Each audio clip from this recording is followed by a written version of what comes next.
네, 210회하고 팽목항 토크 콘서트는 갑자기 올라온 거죠. 예정되지 않았었는데 올라왔었는데 많이 들으셔서 대단히 감사하는 말씀을 드리겠습니다. 이재명 시장 건 같은 경우 정말 급작스럽게 빨리 하자고 막 저쪽에서 우리 쉬는 날 그냥 올려드렸는데 원래 남 부탁 잘 안 들어주잖아.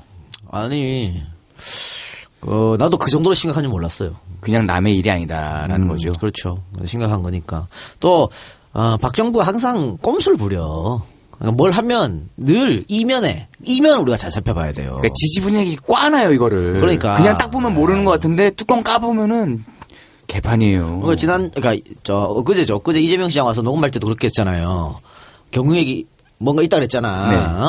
그것도 딱 보기에는 경유가 이제 미세먼지 배출의 원인이니까 경유를 올리면은 경유값을 올리면 이제 경유차를 안 타고 경유를 덜 떼고 그럼 미세먼지에 도움이 된다. 뭐 이런 거잖아. 그러니까 뜬금없이 한 3주 전인가요? 뜬금없이 3주 전부터 미세먼지가 각종 방송 또 신문을 통해서 뜬금없이 무슨 씨발 미세먼지 주범이 경유로 나오더라고. 그다음에 뜬금없이 씨발 고등어 줬대고. 고등어를 왜 또 씨발 씨랄 오늘 그래서 내가 점심을 고등어를 구워 먹었다. 고등어도 그렇고 고깃집도 그것도 얘기 삼겹살이 나오더라고. 뭔 죄야? 뜬금없이 그걸 갖고 오길래 이것들이 왜 자꾸 상식적으로 미세먼지는 누구 탓이에요? 공장. 또 제일 큰 거. 아예 그 대륙에서 오는 게 있잖아요. 메이드 인 차이나지 뭐 씨발 볼 게 뭐 있어? 중국에 가서 항의해 그러면은. 두 개를 합치면 중국에 있는 공장. 그렇죠. 99% 메이드 인 차이나. 아니 경유 때문에 문제가 생긴다 그러면요. 자 미세먼지 일어날 때 저기 차가 잘 없는 강원도 고성, 원통 이런데 혹은 경북 저기 봉화, 영양 이런데 미세먼지 하나도 없어야지. 존나 맑아야지. 근데 미세먼지 지도 한번 봐요. 나쁜 날은 전국이 다 나빠. 그렇잖아. 전국에 있는 모든 경유차들 다 뛴 거야? 그러면 전국에 있는 경유차가 씨발 다 분산돼 있냐? 말 같잖아. 말도 안 되는 소리라고 자빠졌어요. 그러니까 이거 왜 갖고 왔어? 이거 담배세랑 그렇지. 똑같은 거지. 그렇지. 증세 없는 복지. 담배세랑 똑같은 거예요. 그러니까 직접세를 높이지 못하니까 간접세로 해가지고 간접세 중에 제일 만만한 걸로 증세를 이루어가지고 증세 없는 복지 했네. 이거 아니야. 근데 올리려고 보니 회장, 네 말 틀렸어. 뭐? 안과. 조금만 뒤집어 보면 다 나와. 걔네 꼰다고 해서 꼬는 게 아니야.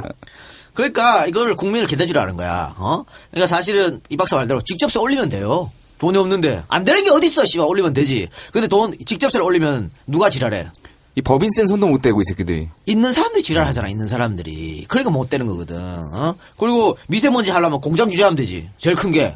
근데 그것도 안 하잖아요. 예전에 언제였죠? 그 전기 대란 났을 때 이 작가가 한번 그런 얘기 했었죠. 실질적인 문제는 그 일반 민가에서 쓰는 것들이 아니라 공장에서 쓰는 전기가 그렇죠. 문제인데 왜 그걸 갖다가 책임 전가를 일반인들한테 하냐. 전 세계에서요. 우리나라보다 전기 아껴 쓰는 국민이 없어. 일본, 미국, 프랑스 다 비교해봐. 그런데도 씨발 국민들이 전기 많이 쓴다고 존나게 쓸데없는 소리 자빠졌지. 전부 다 공장에서 쓰는 거야 그거. 그리고 경유세를 올리면 가장 피해를 입는 거는 트럭에서 야채판 계란이 왔어야 하시는 분들, 그리고 트럭 몰고서 택배하시는 분들, 그리고 트럭으로 하루하루 버시는 분들 아니에요? 그렇죠. 그런 분들은 필요 없다 이거지. 그리고 이건 대기업에도 문제가 있는데 물류 부산항이나 인천항에 가지고 가는 거 뭘로 가져가? 기차로 가져가? 아니야, 다 덤프 트럭으로 가져가. 덤프 트럭이 아니지. 그 대형 트럭으로 가져가요. 그분들도 다 하루 벌고 하루 먹고 사시는 분들 아니야. 대형 트럭은 어느 정도 지원이 되거든요, 국가에서. 그렇죠. 근데 지금 이 박사가 말한 1톤, 1.5, 2돈 반 이런 거 지원이 안 돼. 영세사업자들. 그런 사람들은 다 죽으라는 얘기냐? 말 같지 않은 소리. 이건 어쨌든 분명히 세금 올리라는 거예요. 그리고 과거에 말입니다. 교육값이 지금보다 훨씬 쌌어요. 쌌지. 지금보다 훨씬 싼데 어느 순간 갑자기 교육값이 너무 싸다. 휘발유 값에 80에서 85%를 맞춰야 된다. 갑자기 이래. 네. 그래서 뜬금없이 경유값을 확 올렸거든. 네. 그것도 웃긴 게요. 아니 경유값이 문제가 있으면 휘발유를 낮춰서 맞추면 되잖아. 그렇죠. 올라간 건 안 낮춰. 휘발유 가격을 낮춰가지고 맞추면 되지. 미친놈들아. 왜 경유를 올려서 그걸 맞추려고 그래? 야, 니네들 휘발유차 타잖아, 고급. 니네도 좋네, 그럼. 참 이해할 수 없는 짓거리라고. 근데 이런 게 사실 이 박사 담배값 얘기했지만 담배값 올릴 때 자기 담배 안 피운다고. 가만히 있었던 분 많이 있었어요. 그러면서 뭐 담배 간접 흡연 문제도 있는데 더 올려 이런 사람도 있었어. 남들 당할 때 가만히 있으면요 이렇게 또 당하는 겁니다. 지금 경유차 타시는 분들 우리나라에 얼마나 많아. 그리고 또 오너 말고 그 옆에 사람들 가족들 다 피해 입는 거거든. 가볍게 세수를 하고 이 집가를 한 달 전부터 군불 뗄 때부터 이상하더라고. 그리고 오늘도 국회에서 이제 질의가 나왔었는데 아마 박주민 의원이 거기 있었던 것 같아요. 사진 컷으로 보니까 그 교통 단속을 많이 했어요. 이게 이제 세수 증대를 위해서 했던 거지. 눈을 키우고 눈을 불을 켜고 씨발 경찰들이 숨어가지고 하고 자빠졌어. 경찰은 몸고생해야게. 돌아버리겠어 아주. 물론 할 일을 하는 거지만. 그것도 다 세수잖아. 세수 확보를 위해서 그 짓을 하는 거잖아요. 그러니까 이게 또 아까 뭐 제가 뭐 강원도 고성 양양 이런 얘기도 했지만은 실질적으로요. 정부에서 지식경제부 산하 한국에너지기술연구원이 연료 종류에 따른 자동차 연비 배출가스 및 CO2 배출량 실증 연구를 하는 보고서를 낸 적이 있어요. 여기 보면요. 미세먼지 배출량 보고서, 경유, 휘발유, LPG, CNG 다 비슷하다. 국가에 대한 보고서 이렇게 비슷하다고 나왔다니까. 예. 그것도 요즘은 경유차에 몰았던 경험 있잖아요. 경유차들이 아주 옛날처럼 그렇게 막 먼지의 주범이거나 이렇다고 볼 수는 또 없잖아요. 그리고 경유차 되게 꼼꼼하게 관리해요. 10년 넘으면은 뭐 유해가스 배출 검진 받으라고 2년에 한 번씩 귀찮게 하고 그래. 이거는 말이 안 되는 거예요. 물론 이 박사라 저는 휘발유를 탑니다. 뭐 상관이 없어요. 아마 휘발유 약간 낮출 거야. 경유를 많이 올리면서. 그런 또 꼼수를 부릴 거거든. 그럼 상관없지만 이건 말도 안 되는 거예요. 이거는. 그러니까 여기 이런 데 넘어가면 안 됩니다. 그래서 지금 여론이 안 좋기 때문에 새누리당도 좀 반대하는 것 같아. 여론 안 좋지. 그래서 슬쩍 하는데요. 여러분이 한순간 잘못 눈길을 돌린 사이에 바로 기습적으로 인상합니다. 요것들. 왜냐하면 올해는 선거가 없잖아요. 그렇지. 이때 이빨 땡겨놔야 될 거 아니야. 지금 못하면요. 내년에 골치 못해. 아파져요. 그러니까 선거 없는 해 싹 하려고. 여러분 그리고 고기도 충분히 드시고요. 고등어 충분히 드시기 바랍니다. 고등어 파시는 분들 난리 났잖아 지금. 고등어가 무슨 죄야? 고등어 무슨 죄냐고 씨발. 맛있는 고등어가.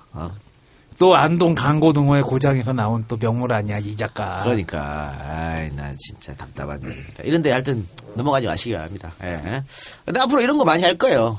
아까 얘기했던 간접세 많잖아 간접세. 또 뭐가 있을 거 아니야? 이거 뭐 주세 소주? 씨발 담배세도 올렸는데 주세를 왜 올려? 나 그러면 이제 아마 병 들고 나간다 이제. 아마 저기 술 먹고 그 심신미약으로 잡혀오는 사람이 너무 많다. 그래서 주세를 인상하겠다. 그런 얘기 충분히 나올 수 있어요. 그리고 그 바람이 조금 불었지 아마 그 마트에서 맥주값 올린다 그런 얘기 있지 않았어요? 그 수입산 맥주값 올린다 그런 얘기? 몰라요. 있었었죠 잠깐. 예.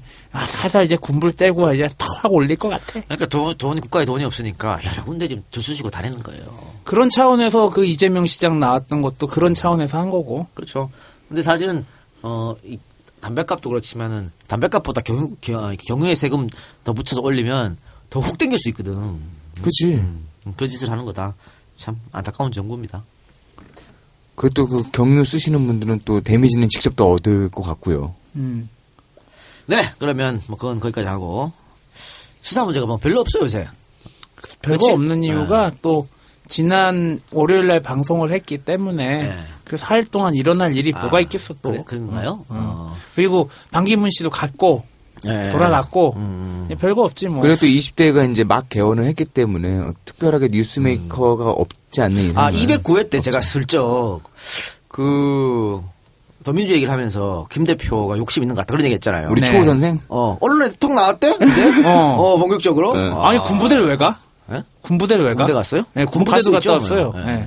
또 야당 대표는 뭐 군대 갈 수도 가는데 노골적으로 이렇게 말씀하셔가지고 저희 촉이 또 맞았다는 생각이 들고 또 하나 내 촉이 작동한 거. 우리 흑금성이 이번에 나오셨습니다. 출소했지 않습니까? 네, 만기 출소했습니다. 많은 분들이 이 작가가 저번 주에 제가 지난주에 흑금성을 들어봤어요. 이거 떡밥이다. 근데 저 흑금성 나온 날 몰랐어요, 진짜. 진짜 몰랐어? 몰랐어요. 모르고 그냥 진짜 흑금성 들었거든. 재밌다 그랬는데. 이 작가가 차에서 심심하면 자기 우리가 했던 옛날 방송 듣고서 깨실대요 그래요. 맞아, 그건 진짜 우연이었어요. 왜냐면 서로 하나씩 얘기했잖아요. 저는 김영삼 편 얘기했고 이 작가 방송 들어가기 전에 자기 흑금성 재밌다고 얘기를 했었거든요. 진짜 딱 들었고 야 이런 거 보면 무서워 나의 촉은. 그래서 사실 그거 난 몰랐어. 우리 저 이사가 문자로 알려주더라고. 나왔다고? 흑금성 나왔다고. 그래서 또 바로 컨택했어? 섭외에 들어갔죠. 네. 잠시만 기다리시면 좋은 일이 있을 것 같기도 합니다. 그러나 정말? 흑금성 씨가 정말 전 세계 최고의 스파이잖아. 그래서 또 모르겠습니다. 올지 안 올지 모르겠습니다. 어쨌든 선은 넣어놨습니다. 선은 넣어놨기 때문에 근데 연세 많으시더라. 확 늙은 것 같아요. 예. 그럼 국가를 위해서 일했던 분이 국가로부터 버림을 받았고 신념 갖고 일했던 사람인데 그게 무너졌으니 근데 뭐 의지할 게 뭐가 있겠냐. 흑금성이 이제 흑전무죠 우리. 흑전무가 출소할 때 많은 언론이 몰려갔지 않습니까? 네. 그리고 흑전무가 아직 안 깐 게 많다. 뭐 시간이 되면 밝히겠다. 내 입은 자유다. 그러면 뭐 해고록을 쓸 수도 있다. 뭐 이런 말씀을 많이 하셨는데 제가 흑전무를 EJ에 꼬실 때 쓴 말은 저거죠. 아니 어디 가서 인터뷰 해봐야 걸린다. 많아야 5장이야.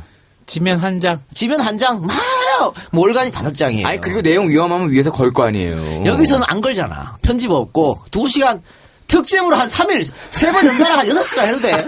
그러잖아. 마음껏 여기서 하시라. 이렇게 일단 말씀을 드렸습니다만 뭐 모르겠습니다. 어떤 반응이 올지는 조금 기다려봅시다. 기대해 봅시다. 예. 가능성 어떻게 봐요? 김단 기자의 역할을 했어요. 김단 기자의 능력에 달렸다. 그쪽으로 연결할 줄 알았다. 그럼 뭐 우리가 흑금성 어떻게 해결하나? 김당을 통해서 연락해야지. 야, 우리가 그 출소하시는 날 쫓아가서 저희 이재인데요. 그러면 니네 뭐야? 이게 새끼들이 불안한 것처럼 갖고 있을지도 몰라. 그래서 근데 김당 기자가 흑금성 출소할 때 가셨대요. 저희 만났다 하더라고. 그래서 좀 넣었습니다. 하여튼 좀 기다려 주시고요. 시사 문제 하나만 더 해봅시다. 그러면 우리가 안 했던 거. 안철수 국민의당 대표께서 선거 전에 우리 재호 형을 만났다고 도와달라고 네. 그랬었다는 뭐 영입 뭐 작전도 쓰고 뭐 그랬다고 해요. 그리고 지금도 도와달라고 하고 있답니다. 김경진 의원이 5월 30일 YTN 라디오 인터뷰에서 이제 이 내용을 갖고 얘기를 했더라고요. 네. 안철수 의원이 봤을 때는 이재호라는 사람은 충분히 우리 쪽에서 포용할 수 있는 사람이다. 그래. 가치가 있다. 라는 식으로 얘기하더라고요. 저는 근데 여기서 이 인터뷰를 왜 하필 김경진이야. 경진이 형 씨 와주테이프 박지들 선물해줘야겠네 또. 아니면 이재호가 뭐 어떻게 포용할 수 있어요. 이재호가 신한국당 들어가갖고 뭐 했는데 지금까지. 조선일 때 민중당이 있었다고 하잖아. 아니 MB 그래서 4대강 전도사로 뭘 돌아다녔는데 어떻게 돌아다녔는데. 땅 팠지. 그리고 운동권 싫어하잖아. 그러네. 이재호 민중당 출신이에요. 완전 운동권이에요. 싫어하면서 말이야. 그리고 이재호 씨가 뭐 박근혜가 뭐 미워가지고 혹은 박근혜가 잘못된 길을 가고 있기 때문에 비판했어요?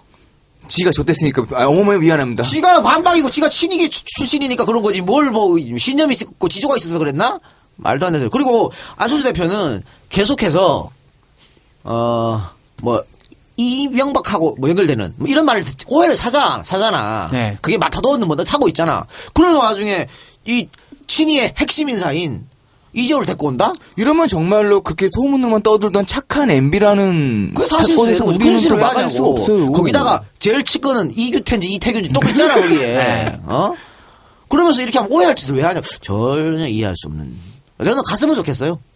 이재호가 네, 갔으면 좋겠습니다. 괜찮겠다 그림. 네, 갔으면 좋겠고. 어차피 아사리 판나는 거 뭐. 뭐 이재호가 국민의당 대권 후보로 나오면 좋겠네. 반기문, 김종인, 이재호 이렇게 노인들의 대결 어때? 야, 근데 막상 안철수 대표가 노리는 거는 자기가 구적이 대통령 선거 나가는 거 아니야? 내 바람이야.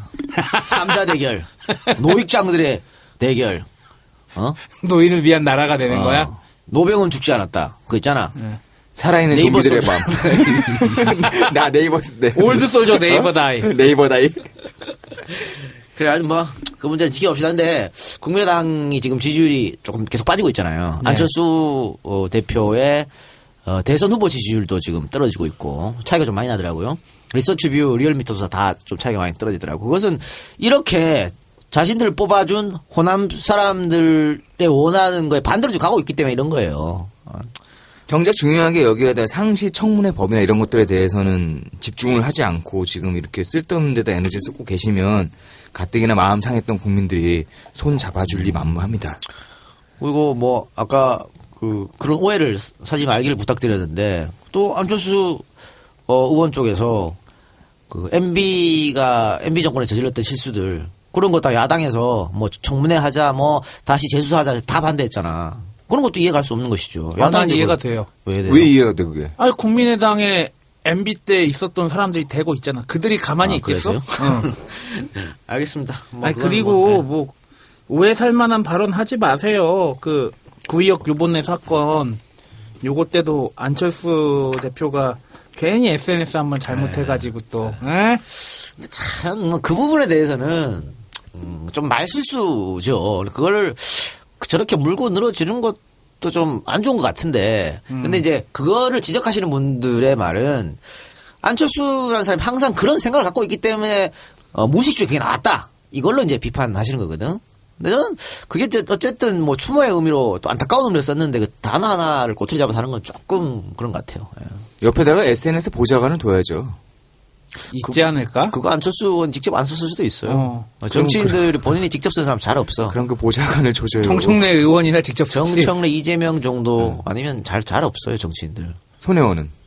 손혜원 직접 쓰죠. 그래서 실수를 하잖아. 좀 말려줘. 실수한 사람도 보면 거의 직접 쓰는 사람들이야. 그래요. 그 문제는 거기까지 하겠습니다. 자, 그러면 광고 듣고 와서 오늘 2죠. 방우영 2. 아니 저번에 방우영 한다고 해놓고 뚜껑도 안 땄어. 오늘 뚜껑 땁니다. 방우영 2. 아니 지난번에는 또요. 방우영 이야기를 할 수 없었던 게 제가 5시간 작업한 게 날라갔잖아요. 아니 그리고 어쩔 수가 없어요. 방호영 씨가 워낙에 자기 형이랑 자기 아버지 할아버지를 좋아했잖아. 그러면 좋아하는 사람 따라갈 수밖에 없고 어떤 행적을 그렸는지 볼 필요가 있었죠. 네, 광고 듣고 오겠습니다. 방우영은 1928년 1월 22일 평안북도 정주군에서 아버지 방재용과 어머니 이성춘의 둘째 아들로 태어났습니다. 첫째 아들은 당연히 방일령이겠죠. 정주에서 소학교를 졸업한 뒤에 양할아버지 방모를 따라서 경기도 양주군 의정부로 이주한 뒤에 서울로 유학해서 경신고등보통학교를 거쳐서 연세대학교 상가를 졸업했습니다. 방우영 씨는 자신이 연세대 나와서 그런지 몰라도 연세대를 너무 사랑해. 네, 굉장히 사랑해요. 네, 너무 사랑해가지고. 그래서 갖고 싶어해. 뭐 이사장도 했죠. 그래서 그 뭐 연고전, 뭐 고연전 하면 뭐 비행기까지 띄웠대요. 축하 비행기도 띄우고 뭐 또 여기 출신들 많이 또 쓸라 그러고 막 그랬다 그래. 한때는 그 연고전이 됐건 고연전이 됐건 그거 나오면 기사 나오는 데는 조선일보하고 동아일보밖에 없었어요. 한때는. 근데 조선일보는 그래도 서울대를 제일 많이 뽑았어. 아, 그래? 이게 이제 우리가 조중독 특집할 때 얘기한 것 같은데 최고의 기자를 뽑아서 최고의 인재를 뽑아서 최고의 대우를 해줘라? 뭐 그런 거 있었나? 아니 근데 뭐 씨발 꼭 서울대 나와야 최고의 인재야? 그건 아니지 당연히. 근데 조중독 특집에서 뭐라 그랬냐면 방흥모가 학력 컴플렉스가 있었다고. 본인 자체가. 네, 그래서 방흥모 뭐 학교를 나왔어 뭘 나왔어. 그래서 저기 동아일보 애들 막 스카우트 할 때도 학벌 좋은 사람 막 스카우트했다고요. 그게 그대로 이어진 거야. 그래서 한때는 뭐 조선일보 기자가 거의 대부분이 서울대 출신이고 뭐 그러기도 했었죠. 우리 이 박사의 흑역사 중에 하나죠. 야, 이 박사 떨어졌어 이 새끼야. 면접이라도 같이 아니면 뭐 면접도 못 갔어. 자, 그래가지고 연세대를 나왔는데요. 1952년 25세의 나이로 조선일보 공무국 견습생으로 입사합니다. 그러니까 이때는 벌써 방우영의 형이 조선일보를 강탈? 이라 표현하면 좀 그렇겠죠. 조선일보를 자기네 손에 만들었을 그때였습니다. 후루룩 쩝쩝할 예, 후루룩 했을 때 이후죠. 이후에 8년간 사회부, 경제부 기자로 근무하다가 1960년 조선일보 계열사인 아카데미 극장 대표를 맡았습니다. 당시 이제 아카데미 극장이 부채가 많았답니다. 그래서 형이 야, 뭐 기자 8년 했으면 됐고 아카데미 극장 가가지고 저기 장수도 안 되는 네가 좀 맡아서 경험해봐. 또 형 말이라면 무조건 죽잖아. 네. 그래서 아카데미 극장으로 갔다고 합니다. 아카데미 극장은 당시 1억 정도 되는 빚을 안고 있었다고 하는데요. 1960년에 1억이면 뭐 엄청난 돈이죠. 그런데 영화 맨발의 청춘 알죠? 네. 우리가 알고 있는 바로 그 영화인가요? 네. 신성일, 엄영란, 트위스트 김. 네, 그 맨발의 청춘.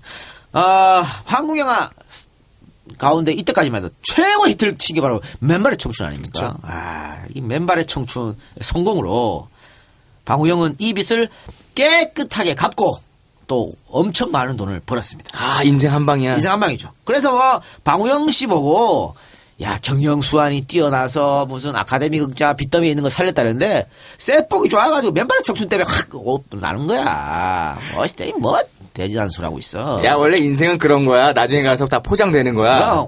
그렇죠. 그래서 나는 저런 거 제일 싫어한다니까. TV에 나와서 성공한 사람들 애들한테 막 훈계하고 이질하는 거. 아유, 그럼 뭔 짓이야 그게. 자수성가? 뭔 짓이냐고 그게. 좋네. 지나고 나면요. 원래 그때는 아무것도 아니었는데 지가 성공해보니까 그걸 포장해갖고 대단한 것처럼 하잖아. 그렇지. 저는 어렸을 때부터 공부를 열심히 하고 사회에 나가서 정말 다양한 경험과 이런 걸 쌓고 다 고생하다가 아버지가 땅을 물려주셨습니다. 이거 아니야. 그것도 있죠. 그것도 있고 또 운이 좋아야 돼. 그치. 운칠기사 아닙니다. 운국이일. 그리고 이때 배우들하고도 뻔질나게 놀았습니다. 이거는 뭐 어떻게 놀았단 얘기예요? 아니 그냥 뭐 남배우들하고 뭐 어디 뭐 요정에 같이 가기도 했을 테고요. 여배우들하고 또 나름대로. 이거는 제가 말이 아니고 방우영 자기 입으로 직접 말한 거야. 잘 놀았다고 그때 그 당시에. 어떻게 놀았는지는 자세하게 안 상상에 맡기겠습니다. 야, 이 뭐야, 그뭐 씨발이가 쎄쎄쎄를 했겠냐 그러면? 어떻게 놀았는지 자세히 안 썼더라고. 또 따로 쓴 게 있어요. 아, 그래요? 네. 아. 네, 하여튼 잘 놀았다고 그래요. 그럽디다. 근데 뭐 그냥 뭐 세상 말대로 쎄쎄하고 놀진 않았겠지. 아니지, 쎄쎄쎄를 잘하면 또 재밌잖아. 그래요. 그럼요. 그리고 이때는요,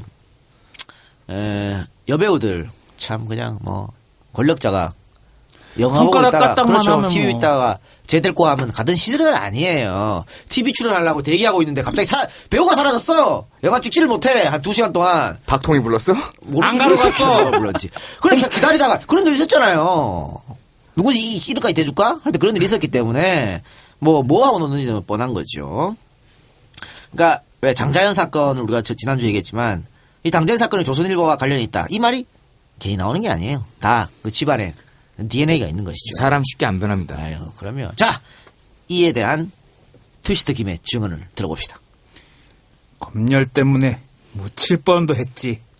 맨발의 청춘 라스트 씬이 잘릴 뻔했거든. 자, 이 맨발의 청춘 라스트 씬이 굉장히 유명한 씬인데 뭐냐면요.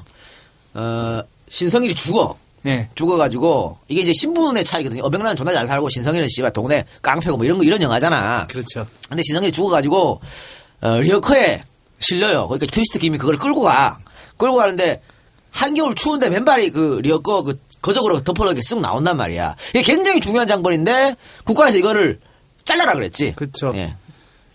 자, 계속 트위스트 김의 증언입니다. 내가 심성일의 주검을 리어카에 끌고 가며 눈물을 흘리는 장면인데 이게 어맹랑 장례식하고 비교해서 빈부차가 확 난다 이거였지. 근데 이 장면이 안 나오면 분위기가 팍 죽고 흥행이 안 되는 거였거든. 그게 검열 과정에서 잘렸어요. 잘렸어요. 근데 당시 아카데미 극장 사장이 방우영이었거든. 방 사장이 박통하고 친했잖아. 아하, 이리로 들어갑니다. 부탁을 한 거야. 그러니 박통이 일단 보자 했대. 그리고는 부치 주라 한 거야. 그래서 부치 준 거예요. 야, 국가의 원수께서 영화도 야, 요정 친구가 부탁하는데 들어줘야지, 씨발, 그러면. 존나 의리 있다잉. 또 미아리 세트장에서 영화 촬영을 하는데 그땐 통행금지가 있었잖아요. 그런데 방우영 씨가 요리집에 있다가 심성이라고 트위스트 김 데리와라 그러는 겁니다. 그럼 조선일보 차가 촬영장으로 올라와요. 가면 그 옆에 있던 기생들이 뿅 갈 거 아닙니까? 지 말 한마디면 온다 이거지. 심성일이 아무리 잘 나가도 온다 이거 아니야. 그 사람 그런 위세도 부리고 그랬지. 자, 이게 뭐냐면요.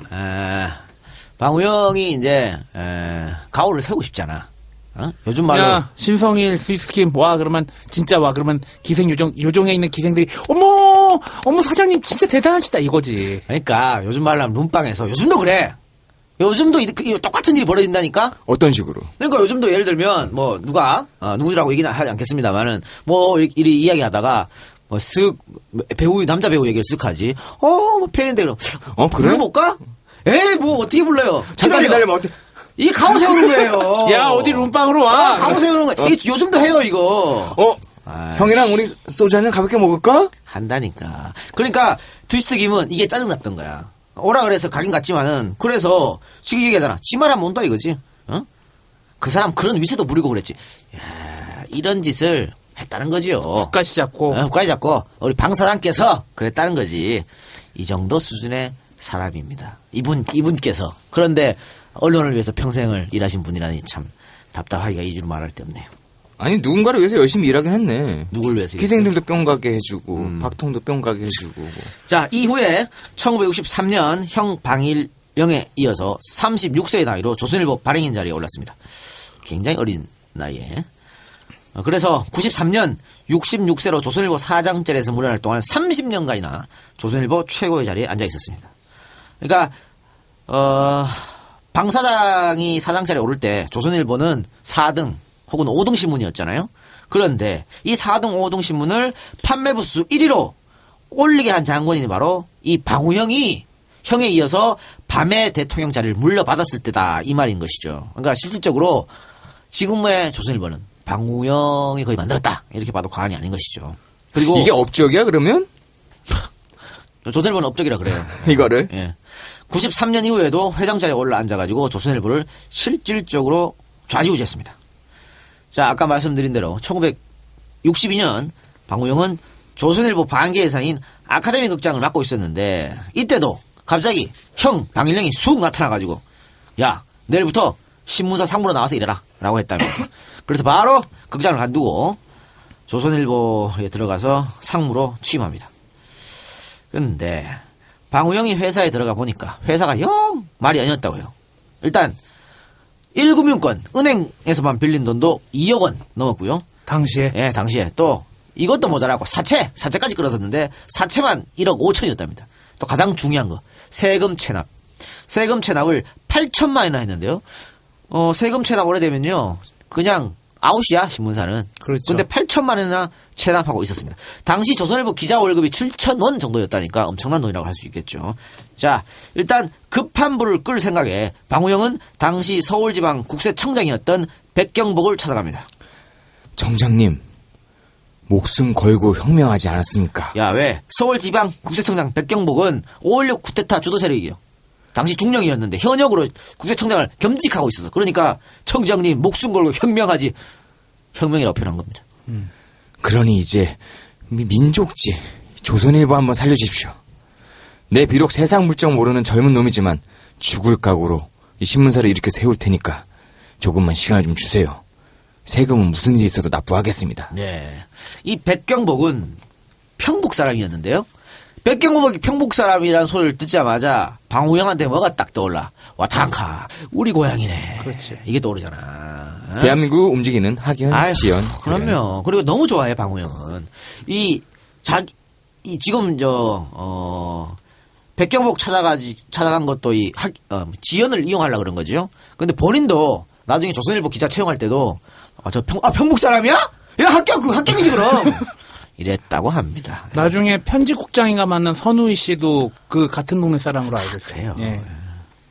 그래서 어쨌든 고향을 이용한 방우영의 생각은 맞아떨어졌습니다. 결국 백경복은 조선일보의 세금을 2년 동안 분할 납부할 수 있도록 특혜를 주었습니다. 자, 세금 문제는 이렇게 털었고 이제 은행융자를 갚아야 될 거 아닙니까? 방우영은 이번에는 쿠데타 세력의 핵심 김종필을 찾아갑니다. 그 김종필과의 만남에서 다리를 놓는 사람은 김종필의 측근 강성원과 김용태였습니다.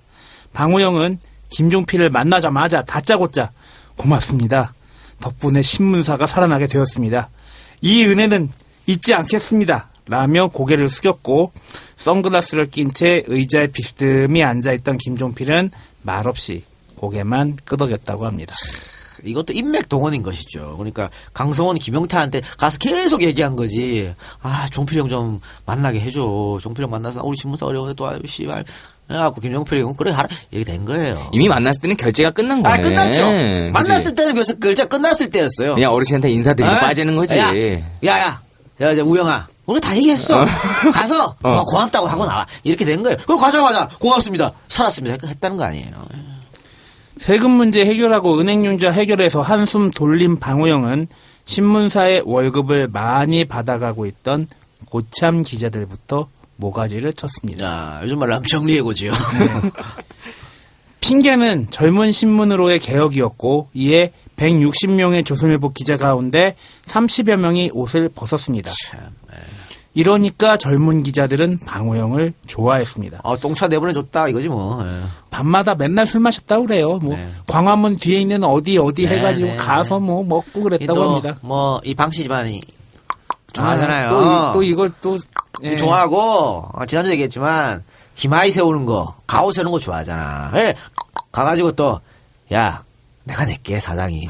씨발 또 이래요. 기자들이 다 사장님 최고입니다. 그렇지. 그러고. 이거 우리나라 대기업 그 오너들이 이런 게 좀 많이 있는 것 그런 같아요. 거야. 또 쓱 회식 자리 하는데 딱 잘 놀고 있는데 쓱 가가지고 재밌어 하고 또 봉투 하나 쑥 던져주고 그렇지, 이런 그렇죠. 걸로 기마이 세우고 가는 거거든. 저기 여의도 어딘가에 있는 저기 큰 빌딩 그 오너는 직원들이 일하고 있으면 저녁 때 그 지하에 있는 호프집을 다 내려오라 그런대요. 그냥 강제 회식 시켜주는 거야. 그리고서는 또 올라가서 일하라고. 그럼 일이 돼? 아니 뭐 요즘에 그 얼마 전에 간던 두산 회장님께서도 SNS로 번개친다 그러잖아. 야 뭐 어디 젊은 저 회사 직원들한테 본인은 잘하는 줄 알고 있는 거지. 그렇지. 그러면서 뭐 급번개를 쳤는데도 이렇게 많은 직원이 왔다고. 씨발 안 가냐 그러면은? 예? 회장이 부르는데 안 가냐? 제일 아유, 부담스러운 씨발. 자리. 조금 더 자세하게 얘기를 하면요. 왜 기자들이 마감 시간에 쫓기고 야근 아주 숱하게 하잖아요. 그때쯤 되면 늘 방우영이 찾아와서 아유 고생들 하는데 회식이라도 하고 봉수 하나 쓱 밀어주고 가기도 했고 최틀러 최틀러 씨. 최틀러로 유명한 최병렬이 뭐 이런 사람들 뭐 한잔 하다가 우리 집으로 와 그리고 흑석동인가 자기 집으로 데리고 오는 거예요. 그래서 와이프한테 일어나 술상 봐 해가지고 또 네 그리고 술상 거하게 차려오고 이거 그랬다고 말이죠. 합니다. 이거 와이프랑 요새면 쫓겨나. 이거 말이 안 되는 겁니다. 말도 안 되는 이거는. 소리죠. 그 주변에 그를 비판하는 사람이 잘 없었던 이유 중에 하나가 이거라는 생각이 들어요. 방우영 주변에요. 방우영 욕할 사람 하나도 없어요. 다 칭찬해. 사람 좋고. 사람 좋고 술 인품 잘 있고. 사고 다 그래. 호탕하게 놀고 에휴, 주변 사람 잘 챙기고. 지들한테 잘하면 다 좋은 사람이야? 근데 이게 과연 이게 회사에서 돌아가는 회사의 사장과 기자들, 특히 신문사의 사장과 기자의 논리냐? 이건 깡패 사회의 의리 비슷한 게 아닌가 그런 생각이 들고요. 이와 비슷한 사례가 있었죠. 전두환. 전두환도 기마에 엄청 세웠어요. 전두환 특집 들어보세요. 전두환 뭐 선배, 후배, 친구 다 좋아했어 전두환. 전두환은 전두환 밑에서 저기 보디가드 하시는 분들은 다 챙겨요. 아니, 다 좋아했다고. 그래 전두환 좋은 사람입니까? 그래서? 희대의 살인마지? 이즈음에 조선일보에 방우영을 주인처럼 따르는 사람이 한 명 취업을 합니다. 그게 누구냐? 바로 우리가 특집을 했던 김대중 주필입니다. 방우영은 김대중을 직접 뽑았고 직접 키웠고 이후 김대중은 충실히 방우영이 좋아할 만한 기사와 칼럼을 지면에 실었습니다. 김대중이 방 회장은 단 한 번도 칼럼을 빼라 넣으라 한 적이 없는 사람이라고 말했지만 방우영이 왜 그렇게 했느냐? 김대중이 방우영의 입맛에 딱 맞는 칼럼을 썼거든. 그렇지. 사람을 잘 키운 건지 자기가 잘 알아서 자라준 건지 하여튼 콩그레츄레이션입니다. 그러니까 김대중 이런 거지. 야 우리 방 회장 같은 사람이 어디 있어? 신문사 오너인데 우리한테 야 그 칼럼 써, 그 칼럼 빼 이런 말 한 적이 없다. 자기한테.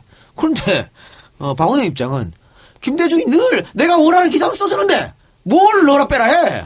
잘하고 있어. 이렇게 되는 거지. 그치. 아무 말도 안 하고 있잖아 그냥. 1964년 6월 26일 박정희는 국회에 나와서 세상에는 신문이 나라를 망쳤다는 소리도 있습니다. 우리나라 신문은 지난 18년 동안 너무나 많이 자극적이고 편파적이고 선동적인 언사를 써왔습니다. 신문이 국가와 사회에 유익하다고 단언할 사람이 누구겠습니까? 라는 발언을 했는데 이 말인 즉슨 조만간 신문에 손을 한번 대겠다. 신문을 손보는 법을 내겠다는 뜻이었습니다. 가이드라인을 딱 준 거죠. 그 아버지 그 딸이네. 네.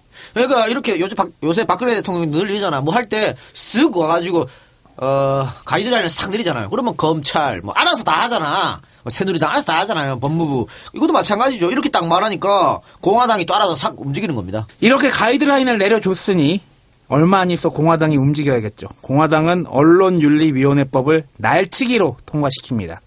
조선일보의 편집국 간부 11명은 즉시 방일영의 자택으로 달려가서 대책 논의를 시작했습니다. 간부들의 의견은 공통된 것이었어요. 언론을 말살시키려는 이 법에 찬성하면 안 된다라는 것이었습니다. 권력의 탄압에 끝까지 저항하자고 이야기했습니다.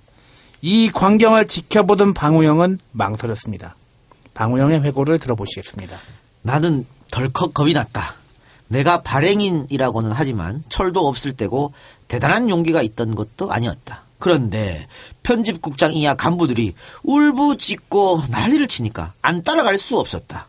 사원들이 총궐기해서 조선일보가 사는 길은 반대 투쟁밖에 없다는데 그 길이 아무리 가시밭길이라도 피할 수가 있겠는가. 그럴싸하죠? 근데 방우영의 말을 뒤집어서 해석하면은 사원들과 간부들의 강력한 저항이 없었다면 조선일보는 박정희의 말을 잘 따랐을 것이라는 이런 얘기가 됩니다. 그런 얘기가 되게 본인이 그랬잖아.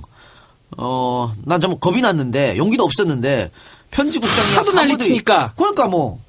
그러니까 이때까지만 해도 기자들은 나름 살아 있었던 거야. 예. 기자들은. 그 얘기들이 나중에 언론 정리할 때 네. 예, 그때까지 나오죠. 그럼요. 1965년 중앙일보가 창간되었습니다.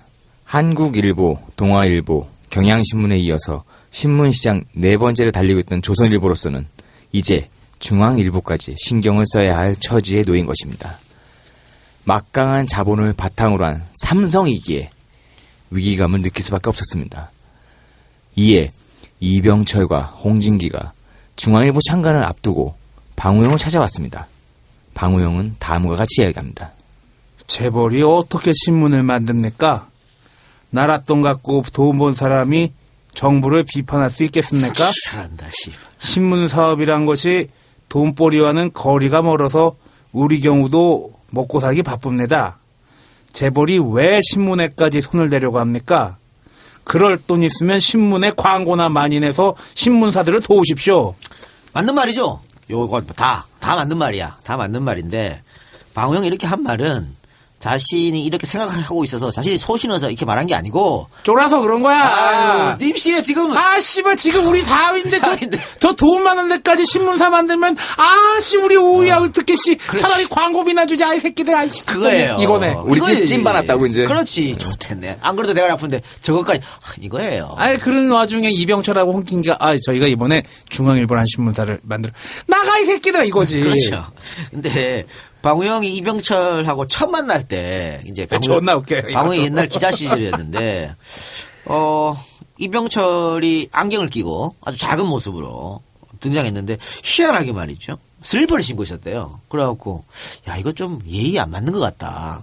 어떻게 슬리퍼를 신고 왔지? 하고 했는데 이 회장 이병철 회장이 무좀 때문에 그러니 양해 좀 해주세요 그랬대요. 그러니까 이건 뭐냐? 대한민국 최고의 재벌이 무좀은 못 고친다는 거지. 그치. 어? 무조맨 카네스텐. 그러니까 아무리 돈이 많아도 무좀은 못 고친다는 거야 이게. 돈병철이 아니야 돈병철이. 그치. 돈병철인데 무좀 때문에 슬리퍼를 신을 수밖에 없는. 옛날에 말이죠. 그 무좀 얘기하니까 무좀 그 민간요법 중에 별거 다 있잖아. 무슨 뭐지 식초에다가 그쵸. 정로안 섞어서 식초 뭐 하고. 정도는 괜찮은데요. 그 식초 말고 더 독한 거 있잖아. 빙초산. 빙초산에 담근 사람도 있었어요. 야 그거 줬대. 되는 거예요. 하면 안 된다. 그리고 뭐 그것도 있었어. 신문지를 거꾸로 태워가지고 그 연기에다가 발을 쐬이면은 균이 죽는다. 근데 이거는 발이 죽는 것 같아 그냥. 최고 좋은 거는요. 한여름에 백사장을 존나 그러면 돼요. 깨끗해집니다. 진짜로. 살균 되나? 또 다 죽어 진짜로. 백사장 그러면. 그리고 제 군대 시절에 우리 고참 하나가 무좀 때문에 엄청 고생하니까 토요일이나 일요일 되면은 햇빛 빡빡 내려치는 데 가서 발가락 최대한 벌리고 다 벌려놓고. 말리고 그랬던 기억이 나요. 불치병이야 근데 없어져도 또 발생하니까. 존나 힘들어요. 그러니까 어쨌든 이야 좀 깜짝 놀랐네. 뭐 진짜 대한민국 최고 의사들이 가지 않았을까 병철형한테 무좀 고쳐주러. 그런데 안 된다는 거네요. 불치병이야. 맞아 말 그대로 불치병이었습니다. 중앙일보의 창간으로 조선일보는 5등 신문으로 추락할 위기에 몰렸습니다. 이는 방우영도 인정한 것입니다. 조선일보 발행 부수는 동아와 한국의 절반 수준에 머물렀고 경향신문에도 뒤지고 있었습니다. 이 박사래. 이 박사. 왜 개새끼야 왜? 방우영이 직접 말한 거예요. 우리가 네. 4등이었다고. 네, 회고록에 나와요. 그런데 조선일보에 종사하는 사람들 혹은 조선일보 좋아하는 사람들은 아니라는 거야. 쭉 1등 했다는 거야. 내가 그래갖고 조선일보 출신 기자 교수하고 한방 붙었던 거 아니야. 이것 때문에 내 대학교 다닐 때. 아이씨. 아, 너 뭐 신문사인가 언론사 그 강의 수업할 때 수업 들을 때 존나 둘이 붙어 나중에 옆에 있는 학생들이 나보고 그만하라 그래가지고 아유 그런 일이 있었는데 방우영 본인이 인정한 거예요 본인이. 방우영은 회고록에서 신문사를 가장 괴롭혔던 두 사람을 꼽은 적이 있었습니다. 한 명은 김영욱이요. 다른 한 명은 장세동이었습니다. 왜 조선일보가 박정희, 전두환 정권에서 승승장구했는지 알 수 있는 대목입니다. 그럼요. 그러면 이 신문사를 가장 괴롭혔던 인물이 김용욱이하고 장세동이었는데 이 김용욱이하고 장세동이가 조선일보만 괴롭혔겠어요? 다 괴롭혔죠. 다 괴롭혔을 거 아니야. 근데 조선일보만 김영욱, 장세동 밑에서 확 컸어. 그걸 뭐 탓하냐고. 뭘 탓하겠어. 기었지. 그럼요. 빙고. 그거죠. 박명회 회장이 조선일보 대표이사 사장으로 있을 때인 1980년 전두환 소장의 쿠데타 세력이 세웠던 국가보위 입법회의, 약칭 국보위 입법위원으로 임명되기도 했습니다. 야, 국보위에 우리 방사님께서 너 추호 얘기하려고 그랬지? 좀 안 하려고 그랬는데. 추호도 얘기하지 마. 알겠습니다. 비슷하네요. 네. 그러니까 사실은 김 대표가 처음에 더민주 입당하고 광주 뭐 간다 안 간다 말하고 있을 때 김 대표가 이 국보위 전력을 사과해야 되는 거 아니냐 막 이런 논란이 있었어요. 근데 김 대표가 처음엔 그거 사과 왜 하냐 그랬다. 결국 사과했잖아. 근데 국보위 문제 터졌을 때 조선일보가 제일 뜨끔했을 거야. 아 이거 뭐 어떻게 써야 되지? 뭐 이러면서 뭐 지들 사주도 국보위 출신인데 뭐 더 재밌는 거 알려드릴까요? 1980년 5월 20일입니다. 자, 국보위 임명되기 전이네요. 국보위 임명되기 전부터 전두환과 뭔가 something special이 있었다는 거야. 지금 이 예인데요. 자, 1980년 5월 20일입니다. 5월 20일이면 5.17 쿠데타 일어나고 5.18 민중항쟁 일어나고 며칠 안 됐는 거잖아요. 네. 자, 5월 20일 날 보관사로 전두환이 방우영을 불러서 만납니다. 만나서 여러 가지 이야기를 했는데 결국은 1980년 5월 20일자로 보안사의 정동 분실의 토지 소유자가 국가에서 조선일보로 바뀝니다. 그러니까 원래 보안사의 정동 분실 토지는 국가 소유였는데 갑자기 소유자가 조선일보로 바뀌는 거지. 1980년 5월 21일 날. 그러면 1980년 5월 20일 이전에 사망이 있었다는 거 아니야? 그렇죠. 그렇죠? 자, 알아봅시다. 이에 대해서 방우영은 뭐라 그랬냐면 12.12 사건 이후에 전두환 장군이 보자고 해서 갔더니 대뜸 국방헌금을 내시오 이랬다는 거야. 국방헌금은 뭐야 씨. 아니 왜 예전에 무슨 헌금, 성금, 많았어. 뭐 방위성금 그런 거 존나 많았어. 그러면서 그러니까 이제 방우영이 현금이 없다라고 하니까 보안사 정동 땅을 사달라 이렇게 얘기합니다. 강매네 강매. 그렇죠. 그래서 방우영이 시세보다 내가 비싸게 주고 샀다라고 전기에 썼어요. 본인 전기에. 그런데 월간 말지 응? 말하라. 월간 말지가 이 사건을 따져보니까 의혹이 한두 군데가 아니었어요. 존나 많아 진짜 이거. 자, 다음은 말지 기자와 기무 사령부 간부와의 대화입니다. 보안사 정동 분실은 80년 5월 20일 조선일보로 소유권이 이전됐습니다. 매각과 교환 중 어느 것이 맞습니까? 분실이 도심지에 있어서 매우 취약하다고 판단돼서 전부터 시 외곽으로 이전하려고 했습니다.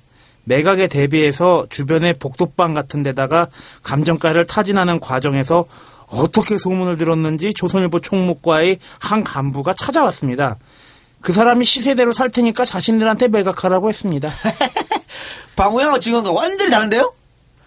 방우영은 버그가 사라고 강매해가지고 내가 시세보다 비싸게 주고 샀다라고 했는데 지금 이 보안사 직원 그죠? 네, 기무사령부 간부. 직원의 증언에 의하면 그게 아니고 팔려고 그랬는데 갑자기 조선일보 총무과에서 뛰어와가지고 우리가 살게 그렇죠. 그거 아니야. 우리 할 게 이랬다는 거잖아. 아이 주변의 복덕방에다가 정보를 얼마나 깔아놨으면 바로 들어와. 야, 그러니까 말이죠. 참나. 아이 근데 이것도 되게 웃긴다. 네. 어떻게 보안사 땅을 복도방에다 시세를 알아보고. 근데 더 웃긴 게요. 자, 그 보안사 땅을 조선일보한테 팔았잖아요. 그 돈은 국가로 가야겠지? 그렇지. 국가로 갔을까? 아하. 나는 슈킹했다고 봐. 당시에 보안사를 휘어잡던 게 자. 뻐꺼형이니까. 뻑가형 직접 말을 하지 않았습니다. 그래서 슈킹했다고 봐요. 국가로 안 아니, 갔다고 나도 봐. 뻐꺼형 주머니로 들어갔다고 얘기하지 않았습니다. 간시 보안사를 휘어잡던 건 그래, 뻐꺼형이었다. 그러니까. 예. 그랬다고 봐요. 근데 문제는 뭐냐? 자, 조선일보가 이 땅을 얼마에 샀냐? 3억 원에 샀어요. 1980년 5월 20일에 3억 원에 매입을 했습니다. 그런데 5년 뒤, 딱 5년 뒤입니다. 1985년 5월 10일에 조선일보가 이 땅을 근저당 설정해갖고 조흥은행에서 대출을 받는데요. 얼마를 받았냐? 56억 2,500만 원을 대출받았어. 야, 이 몇 이게 배가 씨발 뭐 어떻게 하면 이렇게 되는 거야? 야, 3억에 샀는데 5년 있다가 대출을 56억을 했어? 야, 그러면 조흥은행이 이 땅을 그러니까 대출 내줄 때 원래 한 70% 정도 인정해 줬다고 칩시다. 그럼 대충 잡아도 한 100억 가까이 이 땅의 값어치를 인정했으니까 56억 줬을 거 아니야. 야. 아니 현지 시세가도 있고 원래 나와있던 공시지가가 있다 쳐도 말이 안 되잖아요 이거는. 야. 어떻게 3억에 그렇다면 뭔가 특혜가 있지 않았을까? 그죠? 행복과 번영을 약속하는 여러분의 조흥은행이네. 예. 아니 조흥은행에서가 아니고 보안사에서 아주 헐값에 줬겠지. 방우영은 시세보다 비싸게 샀다고 했는데 그게 아니라 야 우영 씨, 씨발, 네, 이게 좋은 거 사실 있는데. 알고 보니까 이 땅이 비싼 거야. 그렇지. 어. 좋은 거 있는데 이거 내가 싸게 줄게. 대신에 우리한테 좀. 야, 그래가지고 조선일보가 전두환을 어떻게 써줬냐, 어떻게 빨아줬냐. 5.18 때 어떻게 기사를 썼어? 뭐 국가적 영웅으로 뭐. 그래, 빙고. 나는 그렇다고 추측해요. 아니면 이럴 수가 없지. 어떻게 100억 가까이 된 땅을 3억에 사요? 아니면 뭐 5년 만에 이 땅이 10배, 20배, 30배 오릅니까? 그게 말이 됩니까? 우리가 몇 번 얘기했지만 말지는 참 훌륭한 잡지였어. 그러니까요. 그래서 이거는 야로가 있을 수밖에 없다고 하는 거예요. 문제는 조선일보가 방우영 씨가 사망했을 때 대단히 크게 기사를 썼잖아요. 몇 면에 걸쳐가지고 아주 대대적으로 보도했죠. 또 그의 자매 매체 TV조선도 거의 이 수준이었지. 그게 썼잖아요. 거의 뭐 국장이야? 거의 곡하는 수준으로 아이고 하는 수준으로. 그러면서 이 방 회장이 살아온 길 쫙 얘기해요. 양력 쫙 얘기하잖아. 몇 년에 정주 출신에 뭐 그러면 내려오는데 뭐 이제 기자 일을 해가지고 뭐 딱 하는데 내려오는데 딱 하나 양력이 빠졌어. 이 국보위 위원 이것만 없어요. 흑역사야. 국보위 위원 야 써라 국보위 위원 왜 안 쓰냐 쓰지. 저기 정동 땅 3억에 샀다고도 써라 왜. 아이, 부동산의 귀재들. 나쁜 놈 새끼들. 지금 조선일보 별관이 여기 있어요. 정동에 있어. 그래 뭐 땅 장사 시원하게. 나는 우리 이런 거 안 주나? 뭐? 우리도 누가 불러가지고 이제 팀에다가 그래. 야, 이 개새끼야. 여기 땅 싸게 줄 테니까 이제에서 우리 빨아줘. 우리 잘 빨아줄 수 있는데 성심성의껏 그치 2번 해드릴 수도 있는데. 콩나물까지도 빨아줄 수 있다 진짜. 그럼. 근데 씨발 알고 보니까 땅이 존나 골 잡는 땅이야. 막 낮에는 물 들어오고 밤에 땅 나오고. 막 도로도 없는 맹지 막 그런 데 아니야? 네, 아깝네. 개뻘이야 씨. 그래요. 자, 여기까지 1부 하고 잠깐 쉬었다가 2부 시작하겠습니다. 전에 광고했던 분 아닌가? 그렇습니다. 클래식노 저번에 광고하셨는데요. 이번에 매실의 계절이 또 돌아오지 않습니까? 또 매실 따서 또 매실 청 많이 만드시잖아. 그래서 이번에 매실을 준비했다고 해요. 클래식 농원에서 여기는 직접 재배하고 또 직접 수확하고 직접 판매까지 하는 곳이니까 이번에 클래식 농원에서 6월부터 매실을 수확할 예정이랍니다.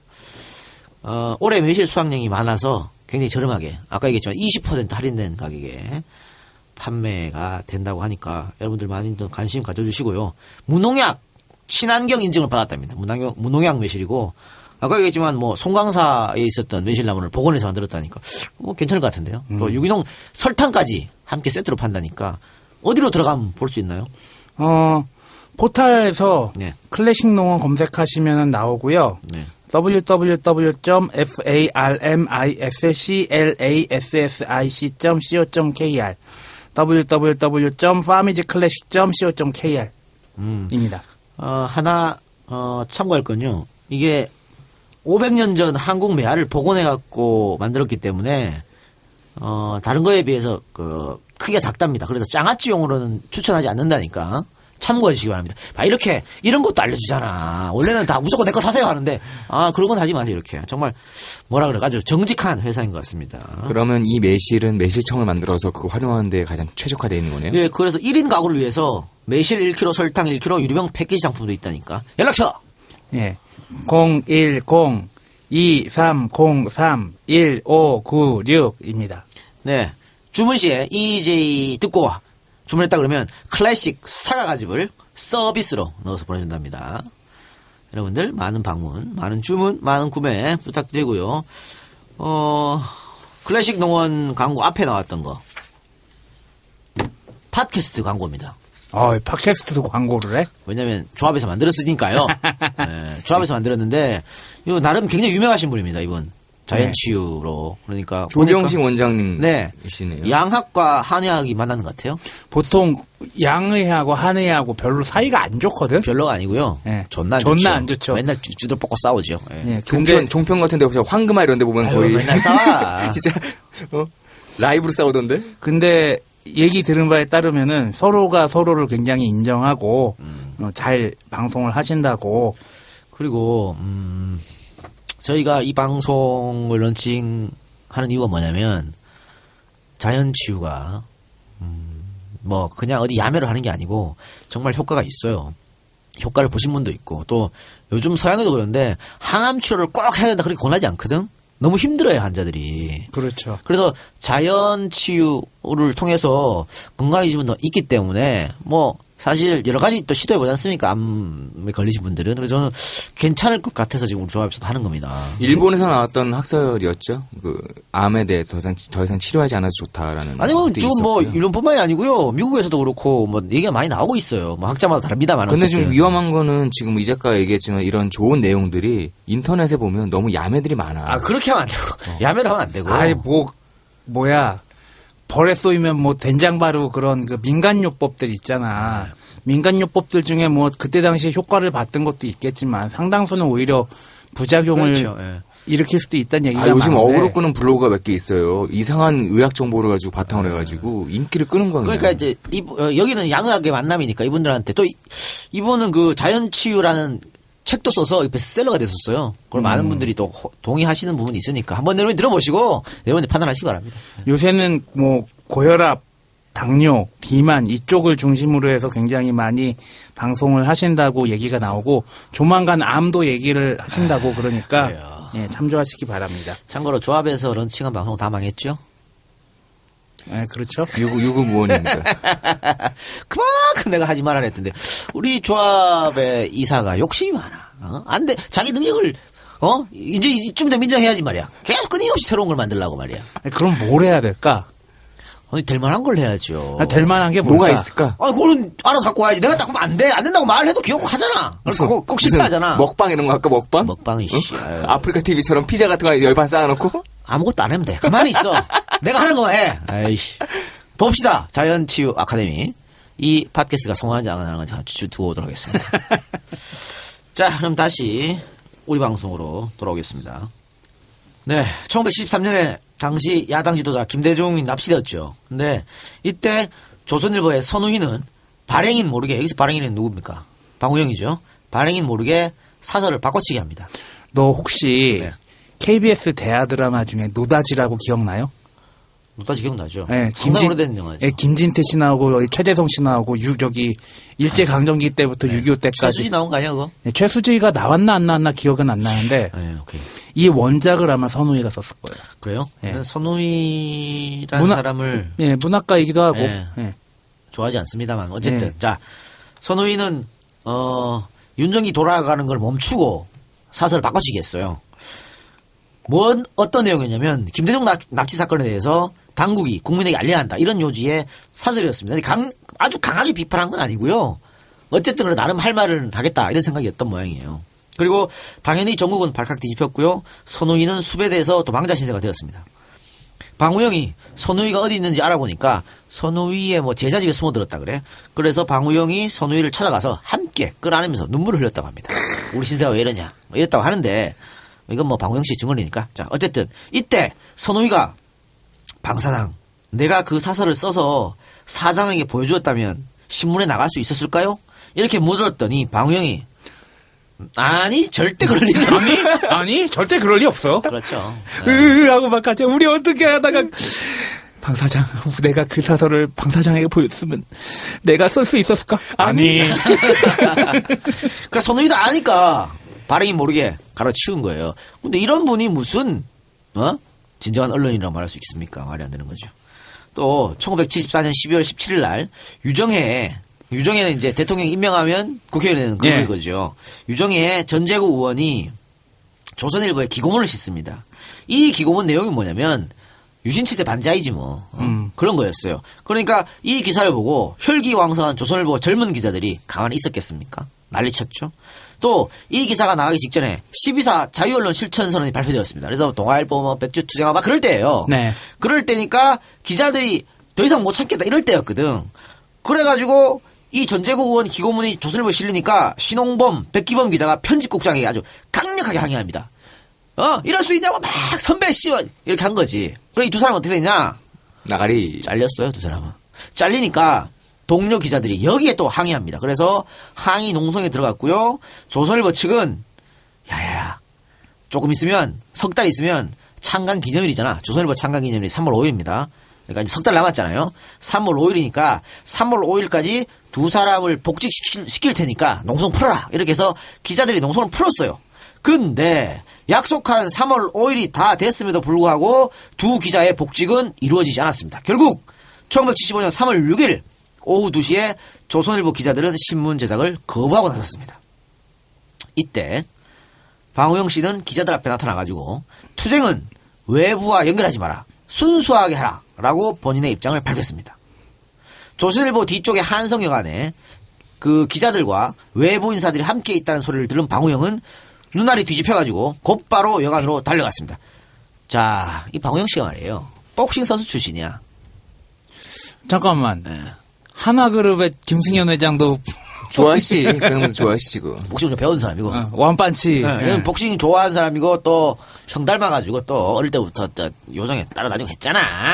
그래서 다니다 보면 또 시비도 붙고 하거든요. 그러니까 성격이 좀 와일드해요. 그러니까 내가 분명히 외부 사람들하고 연결하지 마라 그랬는데 이 새끼들이 외부 그래서 바로 달려간 거예요. 내가 하지 말랬잖아. 이거 그렇죠. 아니야. 자 다음은 방우영의 해고를 들어봅시다.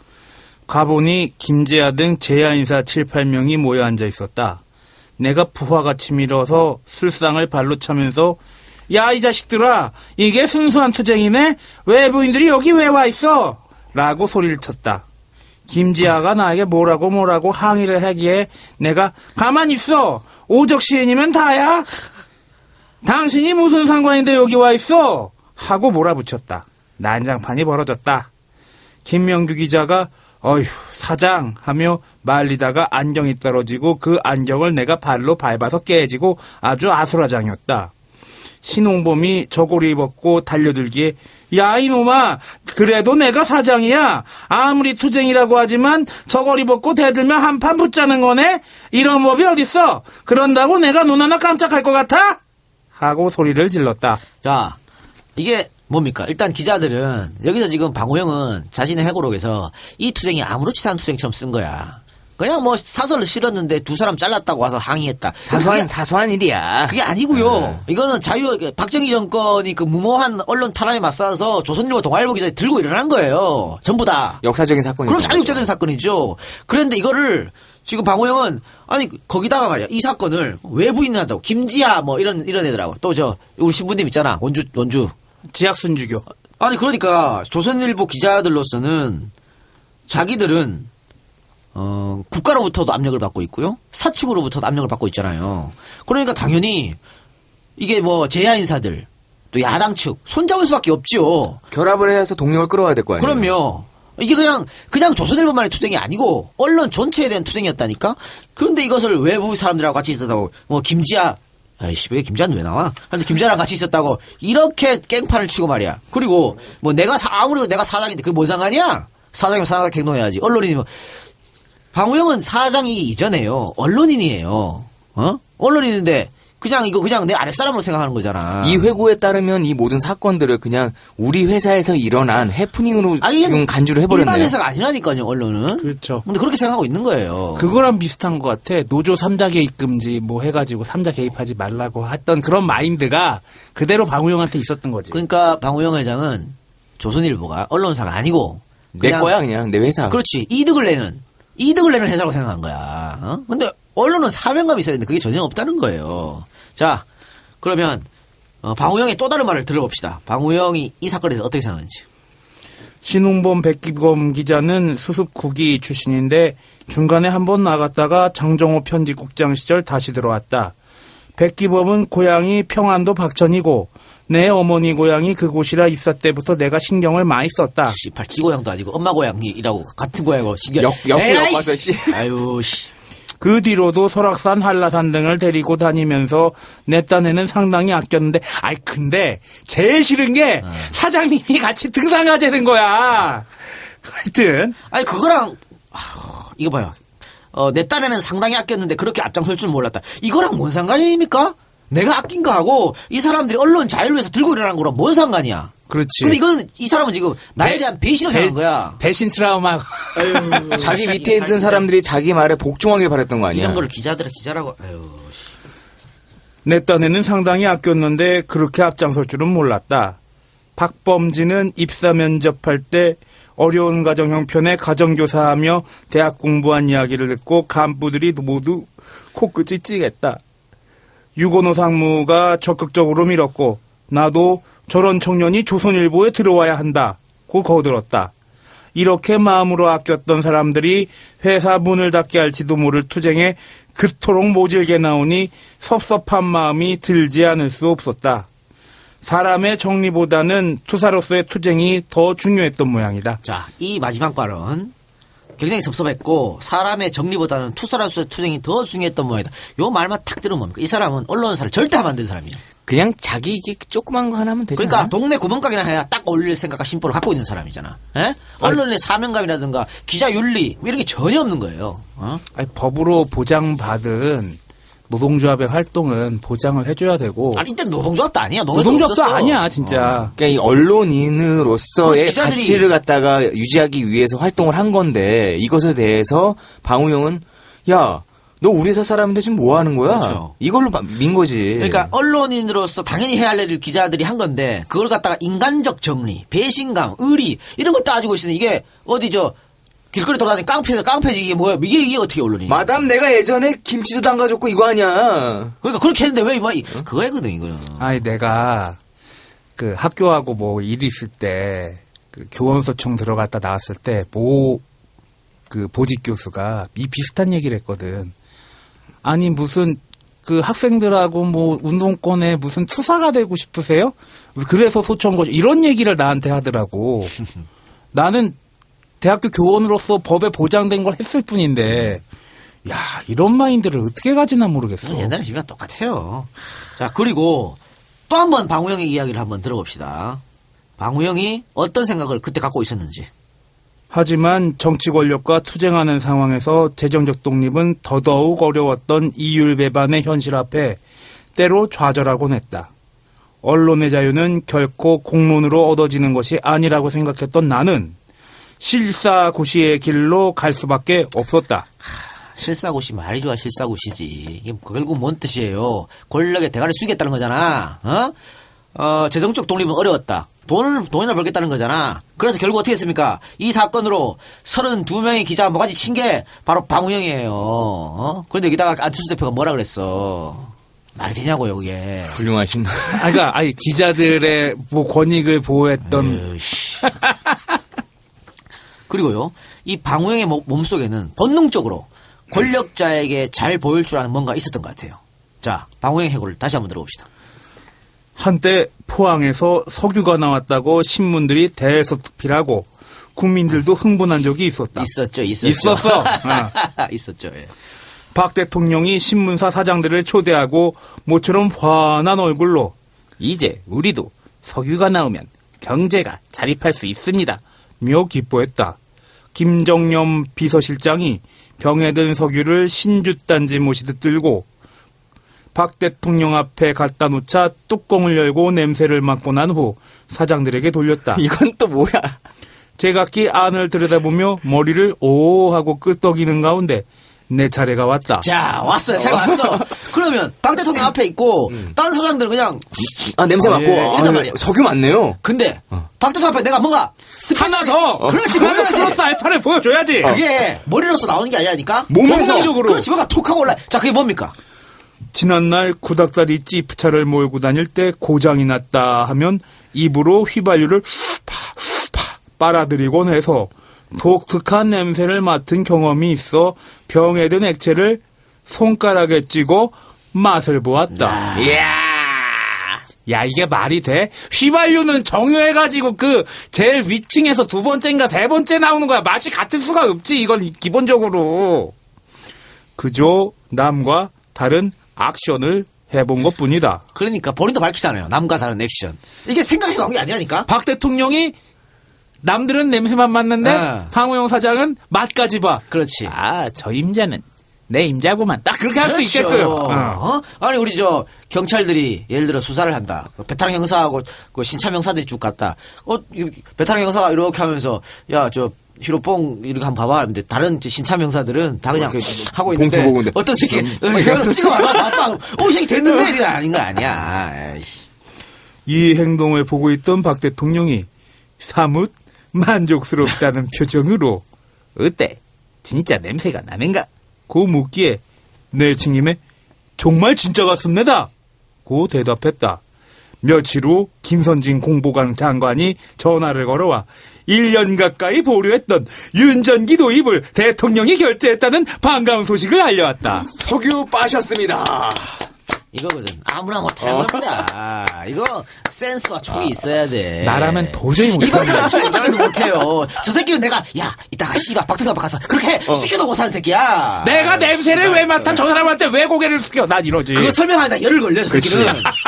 방우영 봐. 탁탁탁탁 나오잖아. 이 작가는 그때 저 구석에 가가지고 이미 춤을 추고 있지. 나는 신문 잠만 잘 만들고 신문 정론 찍고 그러면 되는데 내가 왜 내 냄새를 맡아야 돼? 난 이러지. 참, 아유, 이러니까. 이래서 이 모양인가? 자, 계속 들어봅시다.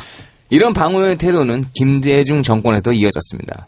방우영의 핵심 측근이었던 박갑철이라는 사람이 있습니다. 이 박갑철은 1969년 조선일보에 입사해서 체육부장까지 지냈고 당시엔 조선일보 사장실 전문위원으로 재직을 하면서 아이스하키 협회장 자리에 있었는데 여기서 당시란 김대중 정권 때예요. 박갑철이 아이스하키 주니어 대표 선발 과정에서 학부모들로부터 1억 원대의 돈을 받은 것이 드러나서 검찰이 수사에 들어갔습니다. 하여튼 스포츠협회. 협회만 가 있으면 돼. 그의 계좌를 뒤져보니 방우영 사장과도 깊은 연관이 있었습니다.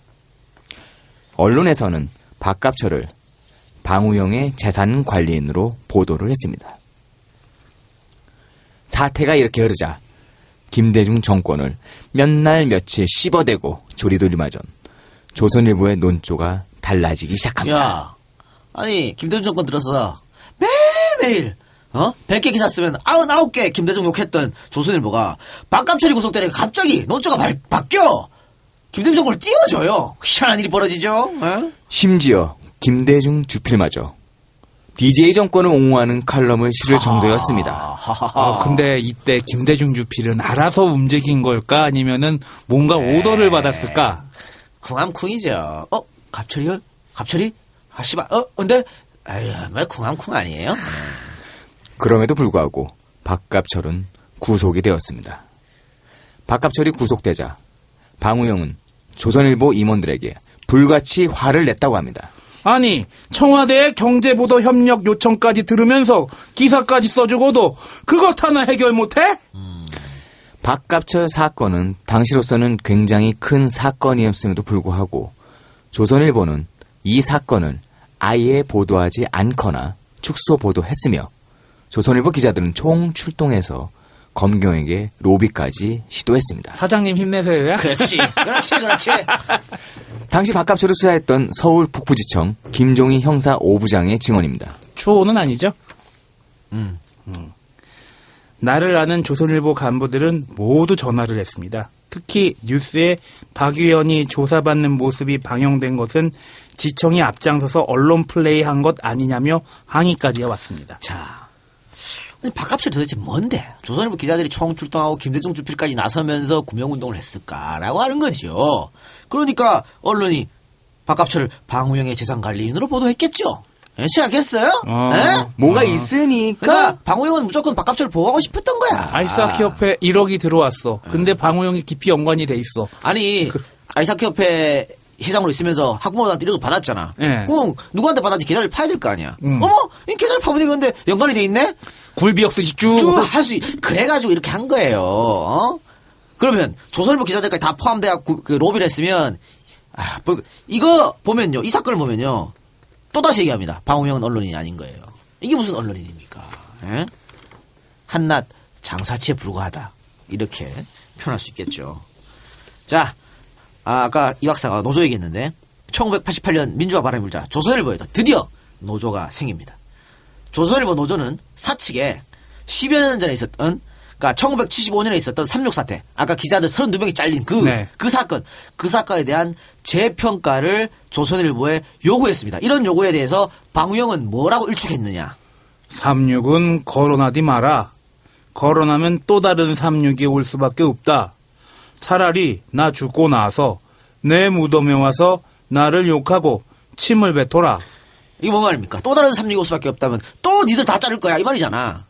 그리고 씨발 뭐 내 무덤에 침을 뱉으라는 거 존나게 하고 있네 진짜 씨. 뱉어줄까? 진짜 씨.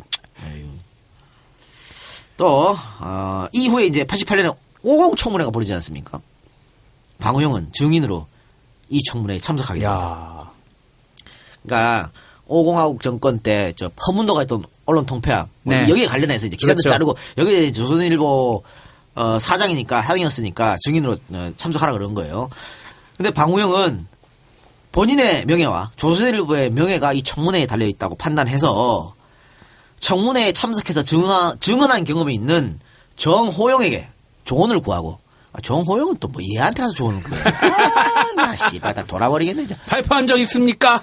그러니까 이런 걸 보면요, 50하고 아주 깊숙이 구사정권과 깊숙이 연관된 사람이 방우영이야. 아니 50 실세 때 있던 사람을 전화해서 나 청문회 나가는데 조언 좀 해주세요 할 수 있는 게 보통 사이는 아니지. 그럼요. 자, 그렇게 조언을 구했고요. 또 그 조선일보에 있었던 기자들 최강률, 김대중, 홍영 이런 사람과 함께 미리 예비 연습을 해요. 리허설을 하는 거죠. 그렇지. 리허설 하는 거야. 이렇게 철저하게 청문회에 대비했는데요. 자, 다음은 리허설 장면을 방우영이 증언한 겁니다. 방 증인은 그동안 체제 언론의 장본인으로 언론을 왜곡하고 권력에 추종하였는데 지금 심정이 어떻습니까? 야, 이게 청문회장에서 나온 게 아니고 기자들하고 예행 연습. 예행 연습할 때 아니 그러니까 이거를 인정하는 거 그렇지. 아니야. 야, 이렇게. 우리는 야, 언론을 짜보니까. 왜곡했고 권력에 그렇죠. 아부했다. 저 사람들은 저런 질문을 할 것이다. 그렇지. 이렇게 나올 것 같은데? 이 질문 나올 것 같은데 우리가 그렇게 했거든. 솔직히. 그렇지. 그 이것만 봐도 지들이 그동안 뭔 짓을 했는지 딱 나오잖아. 체제 언론의 장본인, 언론을 왜곡하고 권력에 추종했고. 야 이걸 양심은 있다고 봐야 되는 거냐 아니면 뭐라고 봐야 되냐 이거.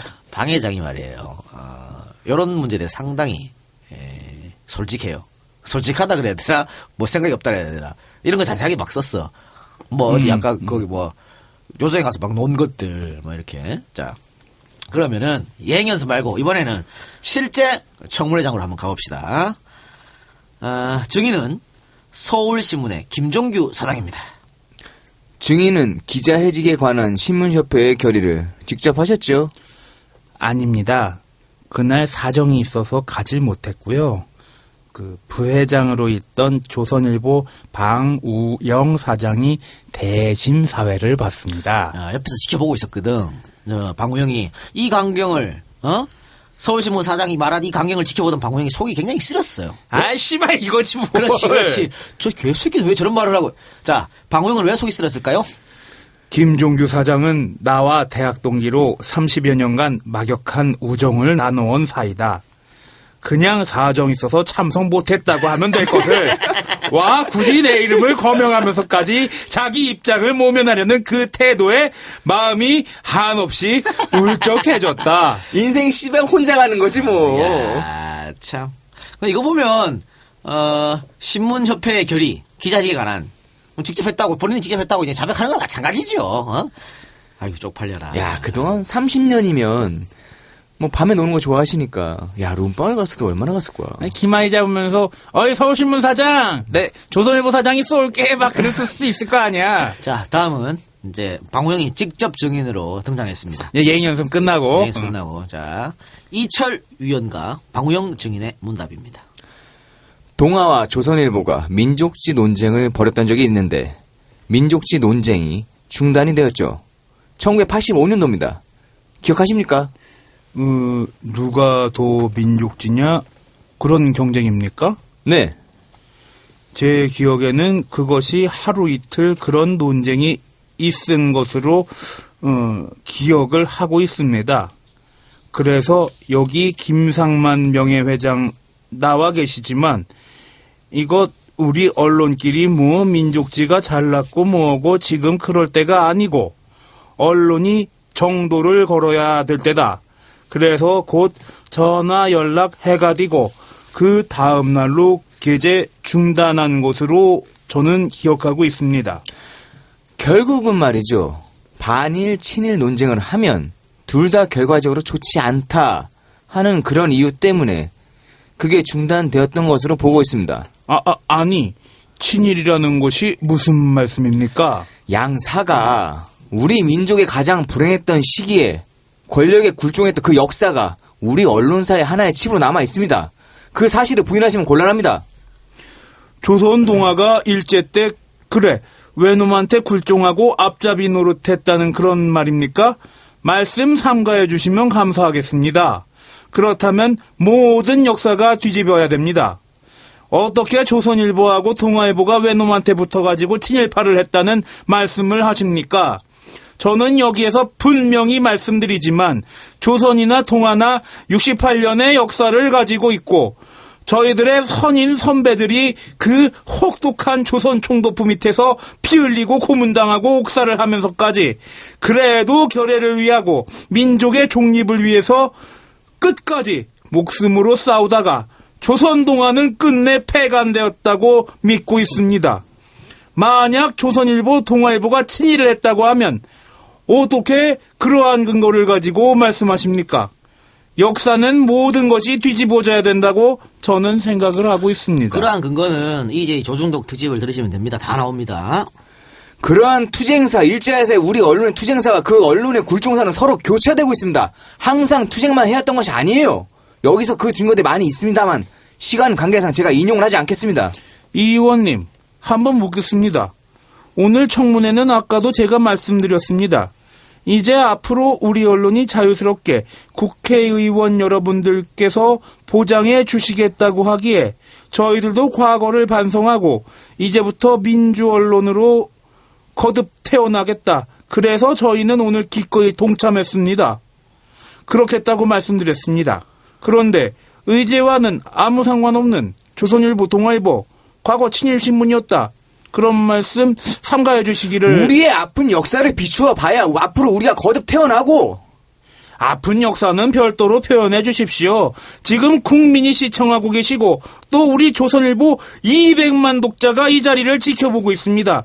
어떻게 조선일보가 과거 일제에 앞잡이를 했다고 모독을 하고 매도를 하시고 비난을 하실 수 있습니까? 그것은 아마 양사의 민족지 논쟁에서 이미 나타나 있고 많은 기록에 우리 빛나는 언론의 투쟁사와 언론의 비참한 굴종사를 같이 교차해서 보여주고 있습니다. 빛내지는 못할 망정 매도는 해주지 말아주십시오. 선인들이 걸어온 길을 매도하는 것이 아닙니다. 그 사실을 부인하시면 여러 가지도 앞으로도 논쟁이 계속될 것입니다. 이거 방우영 이 얘기할 때 막 울었어. 대신이 했었어요. 했었는데 여기서 지금 방우영이 지금 부정하고 있는 조선일보의 친일 문제는 뭐 우리뿐만 아니고 여러 군데 됐으니까 참고하시면 될 것 같고요. 자, 방우영은 이 청문회에서 200만 조선일보 독자와 국민이 보고 있는데 증거도 없는 얘기 하지 말라. 이렇게 성질냈다고 이야기하는데 조선일보의 친일은 EJ 300만 청취자가 들었기 때문에 그건 뭐 상관없다고 보여집니다. 그리고 뭐 200만 부, 나중에는 뭐 250만 부 돌파했다 그랬거든요. 그건 야로가 있죠. 다 무가지로 뿌린 거. ABC 협회에 나온 2015년 기준으로 ABC 협회에 보고된 거는 조선일보가 167만 부예요. 우리 반밖에 안 된다. 이런 말씀 드리겠습니다. 방호영의 조선일보는 김영삼 대통령 만들기에 1등 공신으로 김영삼 정권에서 승승장구했습니다. 요거 뭐 김대중 대 김영삼 보시면 잘 나오는데 YS 장학생이라고 있었죠. 네. 그러니까 YS가 기자들을 돈으로 찔러줘가지고 다 관리한 거죠. 그래갖고 대선에서 유리하게끔 만들기 위해서. 그중에 YS 장학생이 가장 많았던 게 조선일보 기자였습니다. 그래서 조선일보가 앞장서서 김영삼 대통령 만들려고 초원 복국집 사건에서도 막 그렇게 쓰고 해서 거기 보면 나오잖아. 초원 복국집 사건 때 그 김기춘부터 해서 기관장들이 야 씨발 조선일보는 다 됐어. 그거 우리 뭐 편들어주고 뭐 이랬던 거잖아. 그러니까 뭐 이건 뭐 말할 것도 없죠. 그래서 박정희, 전두환, 노태우, 김영삼 때까지 승승장구한 거예요. 1991년에 발행부수 200만 부를 돌파했고 1996년엔 250만 부를 넘어섰던 조선일보. 방우영은 1997년엔 그렇게 끔찍이 아낀다는 모교 연세대학교 재단 이사장이 되었고요. 2003년에는 조선일보 명예회장 자리에 올랐습니다. 방우영 이후에 조선일보는 형님 방일영의 아들 방상훈이 물려받았습니다. 그리고 2016년 5월 8일 언론에선 그렇게 쓰더라고요. 어버이날 언론의 어버이가 돌아가셨다. 그래요? 웬만하면 이런 거 웃으면 안 되는데. 그래요? 그러니까 어버이날 왜 하필 그러니까 언론의 어버이가 돌아가셨다는 기사는 없고 아 그래요? 어버이날 돌아가셨다는 걸 굉장히 강조하더라고. 예. 그런 의미로 썼지 않겠나 개인적인 예상이에요. 그래요. 야, 어디 언론에서 그렇게 썼어? 아니 그렇게 쓰진 않았지만 어버이날 돌아가신 아까 어버이날이라는 그래. 이 박사 그렇게 느꼈다는 거지. 예. 그걸 왜 강조했을까? 뭐 그런 거지. 2016년 5월 8일 오전 11시 7분 노안으로 사망했습니다. 정부로부터 받은 훈장 한번 볼까요? 국민훈장 모란장 1970년, 동탑산업훈장 1985년, 국민훈장 무궁화장 1992년, 그리고 금관문화훈장 1998년. 이렇게 추서 받았습니다. 예, 훈장도 많이 받으셨네요. 지난주에 우리가 걱정했지 않습니까? 조선일보가 고발하면 어떡하지? 네. 그렇다면 방상훈 특집으로 보답해주마 이렇게. 쓰리가 방상훈이야? 아무런 연락이 없네. 방상훈 하고 싶은데. 아무런 연락이 할 거 많아? 뭐 없으면 만들 거야. 만들어서 할 거야. 아니, 없으면 만드는 게 아니라 찾아내겠지. 그러니까요. 근데 아무런 액션이 없네요. 알겠습니다. 예. 무시하시기 바랍니다. 계속. 우리는 우리대로 계속 나가겠습니다. 그리고 소개는 하지 않았는데요. 사건이 하나 있었죠. 2006년에 재밌는 사건이 있었잖아요. 이거 방 회장이 아마 어디 묘소에 어떤 차례인가 지내고 성명가 갔다 오다가 승용차 타고 왔는데 신원 불상의 괴한 2명이 벽돌로 차 유리창을 찍는 그런 일이 벌어졌습니다. 그런 일이 벌어졌었는데 이 사건에 대해서 김기춘 당시 한나라당 의원이었죠. 김기춘 씨가 이거 북한이 했다고. 아니 여기에 부안해동했던 전여옥 씨는 네. 월남에서도 언론사 사장부터 테러하기 시작했다. 이런 얘기를 했어요. 확인된 거 전혀 없습니다. 북한에서 왜 그러지? 아니 북한에서 참나 그래요. 이런 일도 있었다라고 하는 겁니다. 그러니까 딱 이용해 먹기 좋은 거죠. 조선일보 회장이 이런 일이 벌어졌으니까. 근데 사실 이때 안티 조선일보 운동이 한참 벌어졌잖아요. 아이 그리고 이게 북한에서 했으면 벽돌로 찍겠나? 그러니까. 브라우닝 권총으로 쏘지? 그러니까. 아직 한 발 남았다. 그러면서 빵빵 쏘지. 그러니까 벽돌로 왜 해? 말도 안 되는 소리를 하고 자빠졌어. 그러니까 이게 좀 안타까운 게요. 이 안티 조선일보 운동 같은 것도 어느 순간 하다가 그만둬 버렸죠. 없잖아.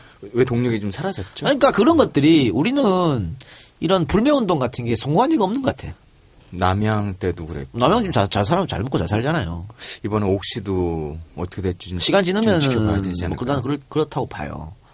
그래서 이런 것도 어떻게 보면은 사실 뭐 국민들의 성숙성을 알려주는 건데 저는 이 잘못된 기업들은 지금 요즘 국가에서 응징을 못하니까 남양 같은 경우에도 가진 거 엄청 두드려 맞았다가 법원에서 다 그거 돌려주라고 해서 없는 건 돼버렸잖아요. 얼마 안 되는 걸로 돼버렸잖아요. 그러니까 이렇게 되면 소비자들이 직접 자기들 주장을 관철시켜야 되는데 이런 아직 쓰레기 신문이 저 혼자 주장하는 겁니다. 쓰레기 신문이라고 이런 쓰레기 신문이 아직도 지금 영향을 행사하고 있으니 말이 됩니까? 말이 안 되는 것이죠. 예. 자, 어때요, 이 박사? 방우용 특집. 방우용의 호가 일민이거든요. 일민? 예. 근데 동아일보 김상만 회장 돌아가신 네. 이 사람 호도 일민이에요. 아, 그래요? 예. 한자도 똑같아요? 아, 한자는 달라요. 네네. 근데 또 동아일보는 고대, 뭐 조선일보는 연세대 쪽에 계속 영향을 미치고 있는데 그 동아일보에 대해서 이 작가가 그런 얘기했잖아요. 애증이 교차한다고. 네, 난 예. 동아일보가 정신 차렸으면 좋겠어요. 참 그런 거 보면은 좀 동아일보와 조선일보의 행적들 그리고 이 사장들이 이렇게 작고했다는 표현을 써야 되나? 하여간 모르겠는데 그런 것들 보면은 분명히 우리나라 언론계가 제가 늘 얘기하는 게 교육하고 언론이 많이 바뀌어야 된다고 얘기를 했는데 두 사람의 죽음을 계기로 해가지고 좀 우리나라 언론이 많이 바뀌었으면 좋겠고 방우영 씨가 사망했을 때 이게 뭡니까? 그 김동길이 그 조선일보에 투고를 했어요. 대들보 쓰러지듯 이 적막감 어찌합니까라는 제목으로 그래? 기사가 뽑혔는데 마지막에 고려 말에 선비 길재가 시를 이렇게 썼다 그러면서 시를 하나 이제 썼어요. 500년 도읍지를 필마로 돌아더니 그 유명한 시 야은 길재가 썼던 근데 요 시가 고려가 망했을 때 그 직전인 전후에 길재가 썼거든요. 혹시 김동길이 초기 와가지고 우리나라 수구 정권들이 이제 마지막을 향해 갈 때 방우영이 죽었기 때문에 이런 시를 인용한 것이 아닌가 뭐 그런 생각도 좀 들었습니다. 아까 김지아 씨인 얘기도 나왔는데 김동길 교수도 이제 좀 가만히 좀 계셨으면 좋겠어. 짜증나 죽겠어. 뭐 하는 사람이야. 원래 김동길 이 양반이요. 옛날에 제자추문도 있었거든. 네. 그런 것도 있었고요. 또 칠성파도 이강한이 깡패. 그 이강한이 그 자식 결혼할 때 주례가 있었어. 뭐 하는 양반이야 이 양반 도대체. 낙이 없어서 그래. 아휴 답답한 진짜 씨. 진짜 이게 뭡니까 하고 싶다. 이상입니다. 역사를 기록하는 사람들을 사관이라고 그러죠. 그리고 사관들은 자기 역사를 기록함에 있어가지고 목숨을 걸기도 합니다. 그리고 그것에 대해서 얼마나 가치가 있는 거에 대해서 자기 목숨 이상으로 가치를 부여받고요. 사실 우리가 뭐 기자들에 대해서 저 사람 기자야 이러면 멋있어 이러는 거는 그 사람이 그냥 자기가 보여지는 거 이상으로 자기 정신이 있으니까 우리 그걸 보고 저 사람 가치 있는 일을 한다라고 해서 그 사람은 좀 존경해 주는 게 있잖아요. 좀 이렇게 어드밴티지 주는 것도 있고. 근데 조선일보는 사실 그런 기자들이 없는 것 같아요. 또 능력이 없는 사람들은 아닐 거 아니야.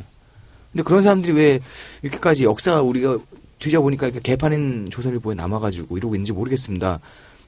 이제 언론 환경도 바뀔 수 있으니까는 조선일보에 계신 조금 정신이 있으신 분들은 빨리빨리 난파선에 나와가지고 좋은 언론, 대한 언론으로 오셔가지고요. 더 좋은 언론 환경에서 같이 좋은 세상 만들었으면 좋겠습니다. 아니, 요즘 조선일보 내의 기자들조차도 그냥 다 넘어간 것 같아. 다 넘어갔고 그냥 가장 많은 돈을 주고 있어서 그런지는 모르겠습니다만은 그 70년대 투쟁했던 혹은 80년대 투쟁했던 그 기자들도 전혀 없는 것 같아서 좀.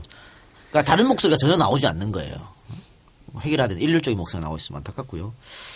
그 방상훈 특집을 만약에 조선일보에서 측에서 뭔가 액션이 있으면 하려고 했다고 했지 않습니까? 네. 한 가지만 제가 1화 에피소드 아쉬우니까. 야 제발 소송 걸어달라고. 아니야. 에피소드 하나만 소개해드리면. 고사 지내냐? 박태준 씨가 자민련 총재로 있을 때, 자민련 총재로 있을 때 갑자기 조선일보가 박태준을 엄청나게 까는 기사를 막 실기 시작했어요.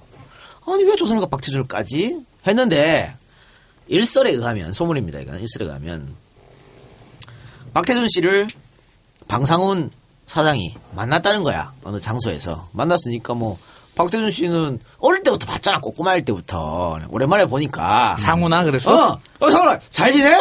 그래 열심히 해. 나 방사문이야 이걸로 간 거야 그럼? 그래가지고 그게 박태준 빡쳐가지고. 저격 기사를 썼다는 뭐 그런 사기되지 않은 소문이 있어요. 정말 확인이 안 되는 썰이잖아. 그런 얘기가 그런데 하여튼 뭐 야, 그거 저기 무슨 저기 MB가 저기 어디야 예전에 정경련인가 어디 경실련 회의 정경련 회의 갔다가 모 그룹 회장한테 욕 먹어가지고 빡쳐가지고 나중에 기억하고 있다가 조졌다는 얘기는 뭐가 달라? 아니 근데 이거는 어떤 기자가 기사로도 썼더라고. 그래? 그러니까 뭐 하여튼 뭐 이런 일이 있었어요. 자, 그 조선동 TV에서도 제가 말씀드린 것 같은데 우리 처음에 초창기에 한국 언론에서 기사를 썼던 많은 기자분들, 선배 기자분들이 다들 정말 독립운동에 혁혁한 공을 세웠던 분들이 많습니다. 그런 선배 기자들의 얼굴에 지금 먹칠을 하고 있는 게 지금 조선일보예요. 그래서 아니 뭐 어느 한쪽 정파를 들 수는 있어요. 그렇잖아. 정파를 들 수는 있는데 최소한이라도 공정성은 보장해주고 언론인으로서 사명감은 있어야 될 거 아닙니까? 그런데 지금 우리가 1, 2편에서 다뤘던 방송 특집 보세요. 돈에 넘어가고 기사를 돈에 팔고 다 이런 식이잖아요. 정당하지 않은 권력에 머리 숙이고 이렇게 해서는 언론인을 할 수 없어요. 그 사람들은 언론사를 하면 안 돼. 다른 거 하시면 되잖아. 팟캐스트. 팟캐스트를 하든 팟캐스트 안 할 거야. 이들 돈이 안 되니까. 그 돈 되는 기업을 하시든가 왜 언론사를 하려 그래요? 이해할 수 없어요. 흥신소하면 딱 좋겠다. 앞으로 좀 바뀌었으면 좋겠습니다. 그리고 저는 이 조선일보가 이제는 진짜 자신들의 이득을 위해서라도 이렇게 안 했으면 좋겠어. 예를 들면 신문은 지금껏 지들 하던 짓거리대로 하고 방송은 진보 쪽으로 하고 이런 것도 난 괜찮다고 보거든. 두 개 다 갖고 있으니까. 그런데 신문이고 뭐 방송이고 뭐 무작정 이렇게 해갖고 다들 이렇게 한쪽으로 몰아가니까 참 안타까워요. 중앙일보 스탠스를 좀 배워라. 뭐 예전부터 제가 주장하던 거였죠. 근데 그것도 중앙일보도 뭐 손석희 사장이 갔으니까 그런 거지 뭐. 어떻게 강적들 나가실 겁니까? 표창 교수가 대신 나가잖아. 열심히 싸워주시고 계십니다. 예. 그리고 JTBC 같은 경우에도 손석희 사장이 아마 3시부터 9시까지인가 10시까지인가가 맡고 있을 거예요. 그때 빼고는 또 왔다 갔다 해요. 뭐.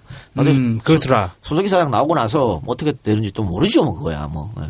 하여튼, 방송 종사자들, 또 신문 종사자들, 언론계 종사자들이 사명감을 가지고, 언론은 굉장히 중요한 거 아니겠습니까? 그리고 본인들이 사실은 학교 다니면서 언론 고시 통과한 사람들 아니에요.